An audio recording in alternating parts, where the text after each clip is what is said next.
네, 집중 인터뷰 시간입니다. 앞선 리포트에서도 보셨던 것처럼 대중교통을 이용할 때 마스크를 쓰지 않으면 탈 수 없고 또 이를 지키지 않으면 승차 거부를 당할 수 있는 정부 조치가 시행된 첫날이었습니다. 대전시 차원에서도 내일 0시 기준으로 대중교통 이용 시 마스크 착용을 의무화하는 행정 조치를 시행하기로 했는데요. 이강혁 대전시 보건복지국장과 관련 이야기 나눠보겠습니다. 국장님 어서 오십시오. 안녕하세요. 네, 정부 차원의 조치는 오늘부터였고요. 대전시의 행정명령은 내일부터라고 들었습니다. 그러니까 이제 쉽게 말해서 오늘부터는 마스크를 쓰지 않으면은 대중교통을 이용하기가 어려워졌다고 보면 되는 거죠. 네, 그렇습니다.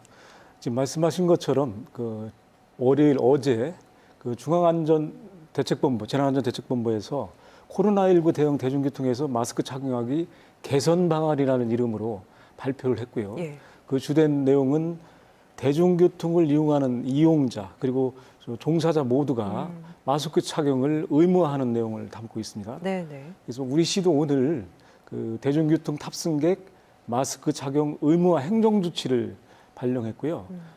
내일 0시부터 대중교통 운수 종사자 그리고 이용객 모두는 의무적으로 마스크를 착용하도록 하고 있습니다. 그러니까 뭐 승객뿐만 아니라 운수 종사자들까지 이제 마스크 착용을 의무화하는 그런 그렇습니다. 내용인 것 같습니다.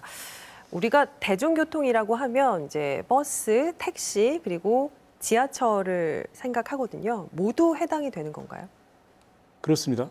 이번 행정조치에 포함되는 대중교통 수단은 당연히 시내버스 그리고 택시, 도시철도를 포함하고 있고요. 이것이 시행되는 시점은 방금 말씀대로 내일 0시부터 시작을 하고 예. 별도 해제 조치가 있기 전까지는 앞으로 행정조치는 유효하게 지속적으로 시행되게 됩니다. 예. 그리고 대중교통을 이용하는 시민께서는 승차 시점부터 하차까지 마스크 착용을 반드시 하셔야 되고요. 지속적으로 계속 하고 있어야 되고. 그렇습니다. 네. 마스크의 종류에 대해서 관심 많으신데요. 그렇죠. 마스크의 종류는 KF94라든가 KF80과 같은 보건용 마스크뿐만 아니고 덴탈 마스크, 요즘 또, 많이 쓰시죠. 네. 날씨가 더워지면서. 네. 또 면 마스크 이런 특별한 종류에 관계없이 현재 갖고 계신 마스크를 착용하시면 되겠습니다. 예, 일단 마스크 종류는 뭐 상관이 없고 이제 승차를 하셨을 때 하차 시까지 계속 마스크를 쓰고 있어야 된다는 거 기억을 해야 되겠습니다. 마스크를 미처 준비하지 못했는데 대중교통을 이용해야 할 경우에 좀 난감할 것 같거든요. 지하철역이라든지 뭐 정거장에서 마스크를 구할 수 있는 건가요? 현재 우리 시는 아직 도시철도 정류장이나 버스 정류장에서 마스크를 직접 구매할 수 있는 현장에서 구매할 수 있는 그런 체계는 갖춰지지 않았고요.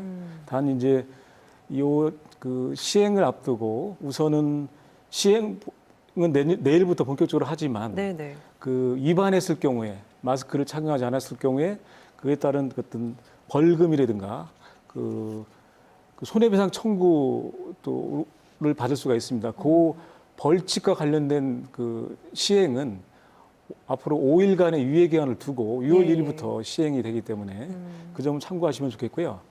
다만 최대한 지금까지도 그랬지만 앞으로 유예 기간 동안에 이 대중교통 이용 시 마스크를 꼭 착용해야 된다는 것에 대해서 직접적인 홍보를 통해서 시민들께서 그거를 사전에 인지하고 대중교통 이용할 때는 반드시 마스크를 착용하거나 소지하고 갈 수 있도록 그렇게 안내를 할 계획입니다.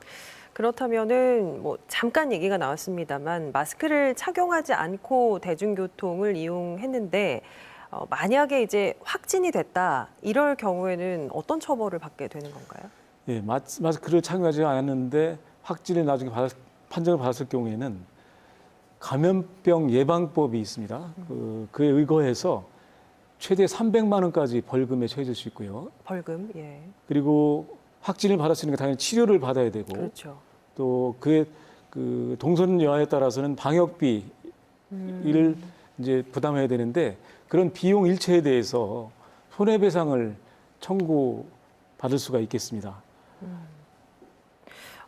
이제 마스크를 쓰지 않고 대중교통을 이용했는데 확진이 됐을 경우에는 벌금과 함께 또 방역비 등을 관련해서 손해배상 청구 예. 당할 수 있다. 보통의 경우에는 확진을 받았을 경우에는 그 치료비 일체는 다 정부에서 또 지원을 해주거든요. 네네. 이런 경우에는 이제 이런 조치에 대해서 위반했기 때문에 이 경우에는 해당이 본인이 안 된다. 귀책으로 보고 예. 그에 필요한 치료비를 포함해서 그 부수되는 비용에 대해서도 손해배상 청구를 할 수 있도록 그렇게 규정하고 있습니다. 그만큼 이제 꼭 지켜달라라는 것 그렇습니다. 같습니다. 지하철의 경우에 뭐 많은 사람들이 한꺼번에 몰리게 되면 일일이 마스크 착용 여부를 좀 확인하는 게 쉽지 않을 것 같습니다. 현장에서 이 부분을 확인하는 분들이 계신가요? 어떤가요? 예, 당연히 계시고요. 최근에 우리 시민들의 대중교통 이용 상황, 특히 이제 도시철도와 관련해서는 도시철도 이용객들이 거의 대부분이 다 마스크를 착용하는 것으로 그렇게 알고 있고요. 근데 만에 하나 또 개중에 착용하지 않는 분들이 있기 때문에 예. 그런 분들에 대해서는 각 도시철도 역사 입구에서 영무원들이 그 마스크 착용 여부를 일일이 다 확인을 하고 있고요. 그리고 그 지난 5월 18일부터 그 도시철도에서는 그 전 직원들이 동원이 돼서 특히 아까 말씀드린 것처럼 출퇴근 시간대 특히 그 마스크 착용을 반드시 하도록 홍보하고 또 피켓 홍보를 통해서 포함해서 홍보를 하고 또 그 열차 객차 내에서 안내 방송 또 모니터 그 홍보 등을 통해서 예. 지속적으로 그 마스크 착용을 홍보하면서 또 해왔기 때문에 지금 그 마스크 착용 의무화 조치에 대해서도 그 시민들께서 크게 어려움 없이 부담 없이 예. 그 이용할 수 있으리라고 기대합니다. 예, 오늘 시간이 짧아서 오늘 말씀은 여기서 마무리해야 될 것 같습니다. 대중교통 마스크 착용 의무화 조치와 관련해서 말씀 들었습니다. 이강혁 대전시 보건복지국장 나와주셨습니다. 고맙습니다. 고맙습니다.